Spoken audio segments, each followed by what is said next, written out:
Y'all, I have never had a video where there has been so much pressure. Pray for me, but I know I can do this.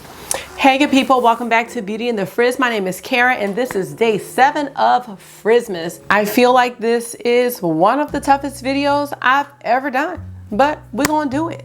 So if you want to know what my top 5 eyeshadow palettes are for 2020, keep on watching this video. Don't forget to let me know what you think, what have been your favorites this year, and definitely consider subscribing and joining the community because I'd love to have you back. All right, let's get started.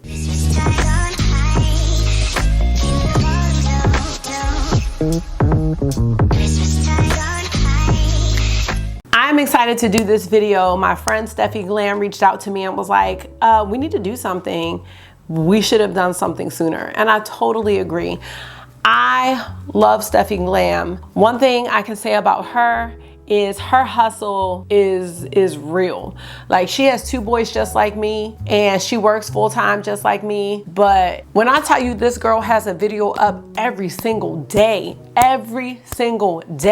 like I'm struggling to do this for Vlogmas or FRIZZMAS. This is what she does on the regular. She always has what's new, you know, what's trending. If you're looking for what's new and you're looking for reviews on new collections, she's got them. She does high-end, she does luxury, she even does some indie, and she's doing a damn thing. The other thing about Steffi is I love her personality. I feel like she's really fun to watch, and I feel like she's really passionate about makeup. So definitely go check Steffi out after this and see what her top 5 eyeshadow palettes are. I am really curious, Steffi, about what you chose.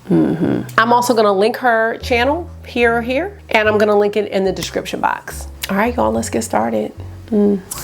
Okay, 5 palettes. So makeup collections have been releasing like crazy this year. At first I thought it was due to COVID, but I'm seeing the spring collections that are being released, so I feel like there's no slowing down. I was able to narrow my selection down to 5 palettes.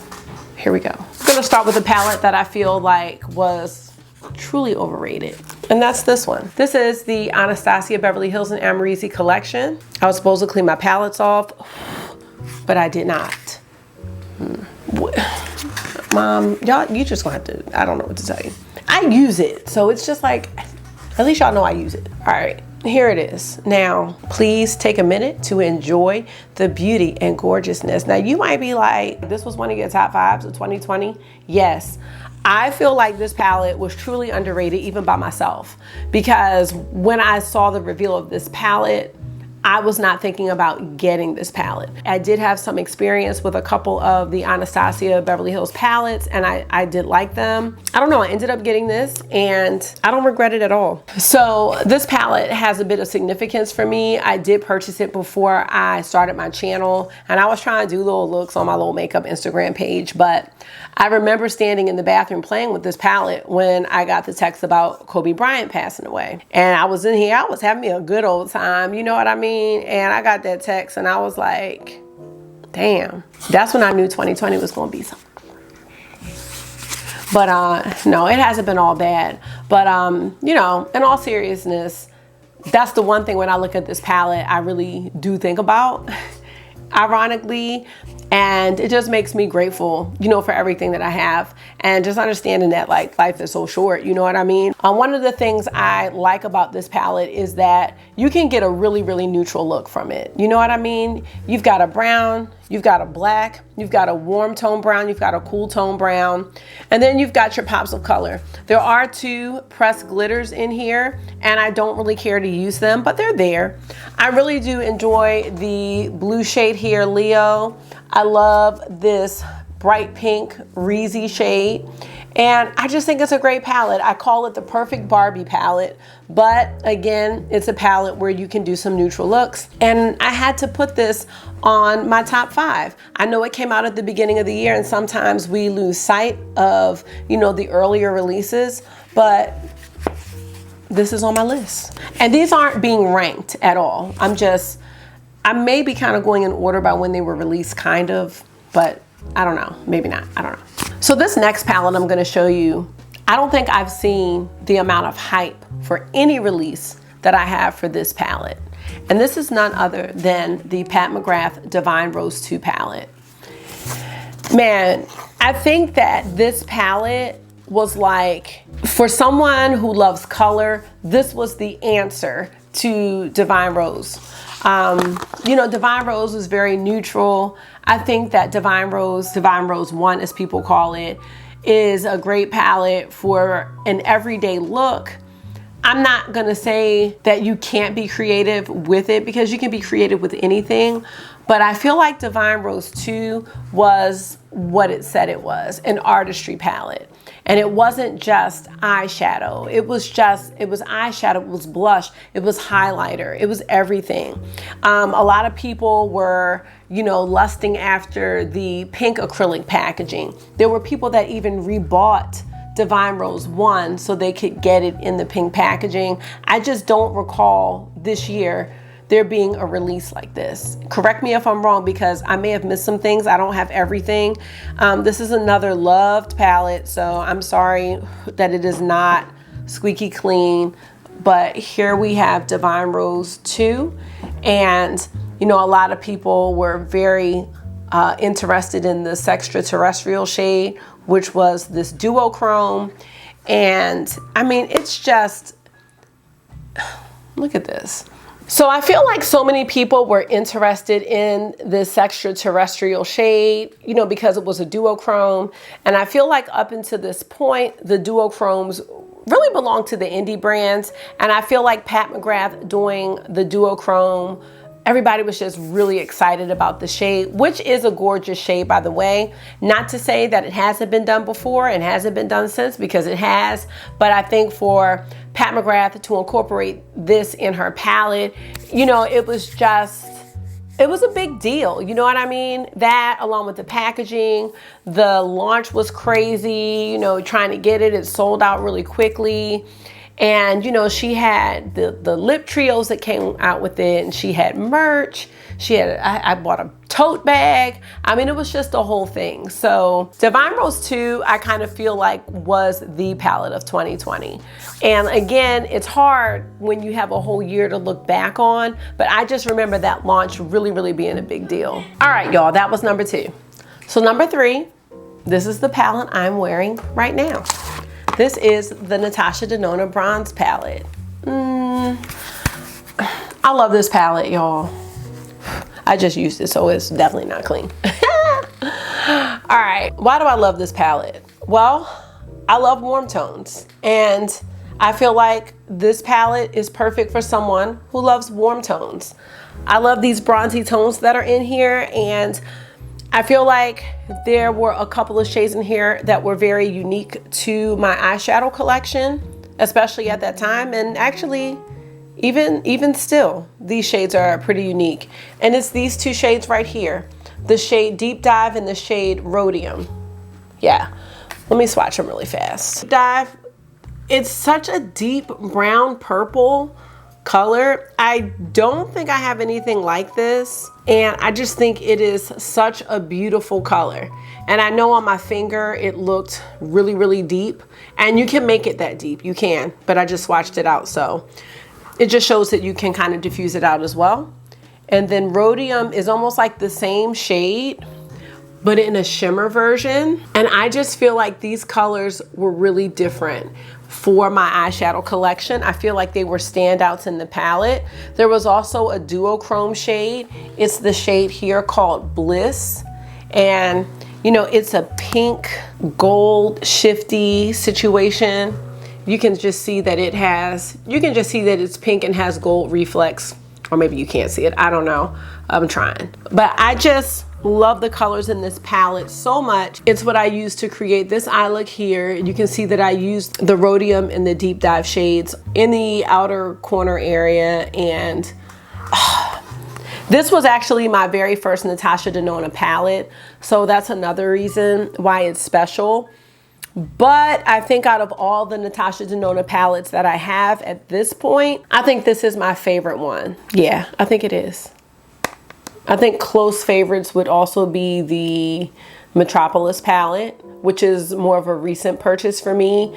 And I definitely like Sunrise, which I really recently got that, so I can't really speak to that like I can speak to the bronze palette. So that's why this is on my list for top 5 palettes of 2020. I think I am going in order with release dates. That was 3, right? Yeah, damn. All right, so the next palette that is on my list is by Kaleidos or Kaleidos. I'm gonna say Kaleidos because now I'm just hearing Kaleidos.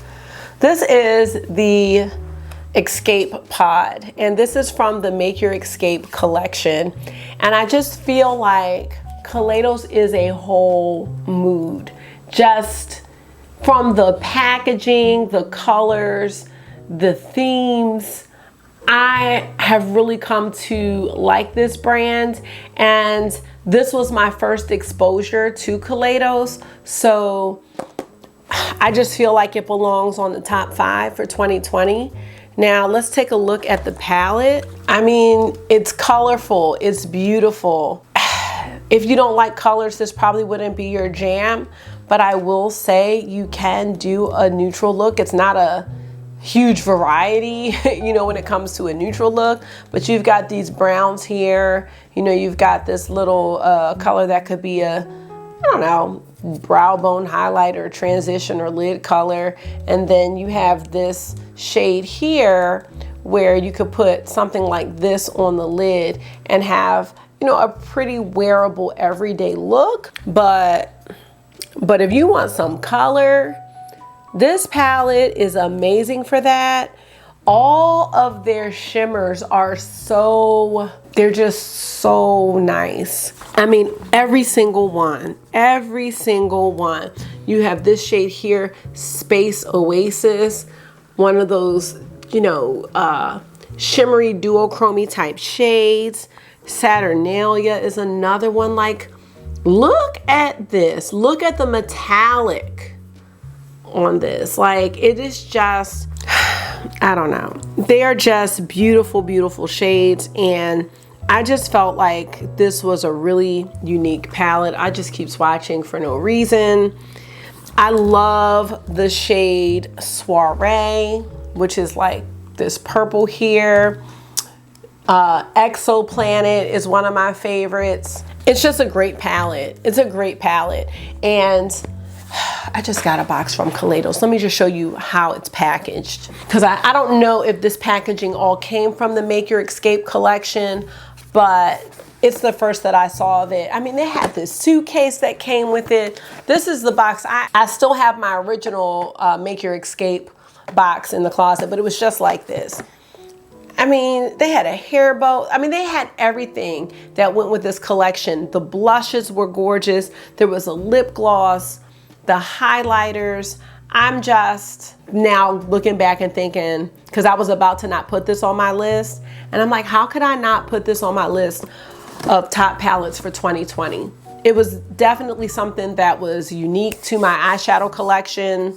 It was completely different than anything that I ever had, and you know, it exposed me to more of an indie brand type, you know, feel versus the more mainstream makeup brands. So yes, Make Your Escape, that had to be on the list, had to be. Damn, and that was 4. So that leaves 1 more, and that is the Tiny Marvels palette by Sydney Grace. This palette has significance for a couple of reasons. 1, because I had never tried Sydney Grace before, and 2, because it was a collaboration with Mel Thompson, who was one of the first YouTubers I started watching when I started watching makeup tutorials. And this is another dirty palette because I do use it. Let me try to just clean it up really fast. But this is it. And I will be honest with you, it kind of took me by surprise when I saw this palette. I didn't see that palette and say, I have to have this. Like, I don't know why, but I would have definitely regretted not getting this palette. Some of the standout shades for me in this palette, I think my favorite one, surprisingly, is the shade Fire Butts. I mean, it is just a beautiful, beautiful metallic. And I I just love it. Like, I just love this shade. Mantis is this green here, which is gorgeous. There's Mantis, and then, you know, you have Scarab, which is a duochrome. It's like that teal, brownish red duochrome situation. And I know we've seen other brands do it, but I think Sydney Grace easily maybe after Pat McGrath, like my second favorite brand. But I will say I'm using my Sydney Grace shadows more than my Pat McGrath at this time. So yeah, this was a gorgeous palette, and I feel like it's great for all times of the year. You know, initially I looked at it and thought spring, but not really. So yeah, this is a good one, you guys. So those are my top 5s. And I feel like I went through that kind of fast. To be honest with you, it wasn't as hard as I thought it was gonna be, because when I think about the palettes I've bought, or what palettes could I let go of, you know what I mean? That's kind of how I narrowed it down. No, because I have a lot I can't let go of. But as far as, I don't even know where I'm going with this, but these are the palettes that stood out to me. Now I have 2 honorable mentions, so I'm not cheating, I'm not adding them to the list, but I have to mention them. I would be so remiss. Oh my God, what is that? I got eyeshadow on my face. Nobody told me. I would be so remiss if I did not mention these other 2 palettes. So I have to. I'm sorry, y'all. I'm sorry, Steffi. But those are my 5. So let's just be clear. We have Amrezy, we have Divine Rose 2, we have Natasha Denona Bronze, and we have Kaleidos Make Your Escape, and we have Tiny Marbles. Those are my 5. All right.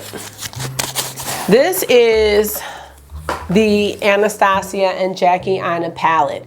Now, I think this may have come out in 2018, but Lord knows I was not doing anything with anybody's makeup in 2018.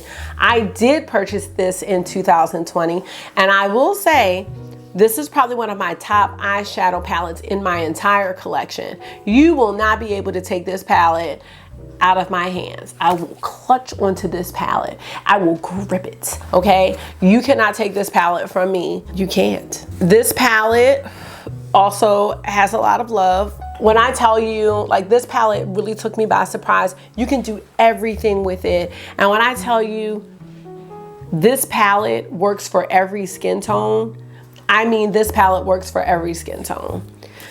This palette also has a duochrome shade that looks a lot like the Scarab shade from Tiny Marvels. Let's just go ahead and swatch it here. I mean, super close. And Jackie Aina did such a wonderful job putting the palette together. I wasn't even watching Jackie Aina when she came out with this palette, but I'd love to go back and watch her YouTube video, because I'm sure she has one explaining all of the shades behind this palette. But such a good palette, so many different looks. You can take this palette somewhere for like a vacation or something and just use this and have so many different looks. Like, you could create so many different looks with this. So I had to do this as an honorable mention, but this was new to me and I just had to mention it, okay? The second honorable mention that I am going to share really took me by surprise, but again, I feel like I have to mention something from the Dior Quince collection, because I think for people who have loved Dior, I believe that this was such an upgrade in the eyeshadow formula. And I don't know what their previous formula was like at all, but I know that this was a big step up. Now, the Quinn I'm gonna show you is Black Bow. And why I am picking Black Bow is because Black Bow took me by surprise. First of all, it is cool toned. I wasn't really into cool tones, but when I used this Quinn, I was so shocked at how much I really liked it. I'll link the video for this. I just was so shocked with how impressed I was with this one. And the shade I think that I really liked out of all of them was this one right here. It just I don't know. Like, I just felt like it was a unique color. I loved the satin feel of it. The silver was just one of those blinding, like, I can't see. It's like one of those silvers. So like when I say that, this deep gray color was another one that was just, oh my God, like so sparkly, so pretty. I just felt like it was just an awesome quint. This is the white shade, and then you had the matte black. I just felt like this was a really, really great quint. I feel like these quints were taking YouTube by storm for a little bit because there were like 14 different quints and they were just the thing to have. So those were my honorable mentions. But as far as my top 5 palettes, I said what I said. No, I'm just kidding. All right, y'all. So that's it for today's video. I really hope you enjoyed my top 5 selections, and I definitely would love to know whether you agree or disagree. Did I miss anything? Because, you know, I don't have everything, but I'm pretty, you know, up on a lot of what's been out, but let me know if I missed anything. You know, there are some more recent things I have that are, you know, that are nice, but as far as like, you know, trying to get a range of what's been out this year, I really wanted to like sit down and look at my collection overall, and that's what I came up with. So definitely head over to Stephi Glam's channel and see what she chose, because that's what I'm gonna do. I'm really curious about what her favorites are for this year. So guys, thank you so much for taking out some of your time and giving it to me on this 7th day of FRIZZMAS. Make sure you are being gentle with yourself, talk to yourself nice, stay safe, and I will see y'all tomorrow. Tomorrow's gonna be a live, my little lunch munch. So I'll see you then. Bye.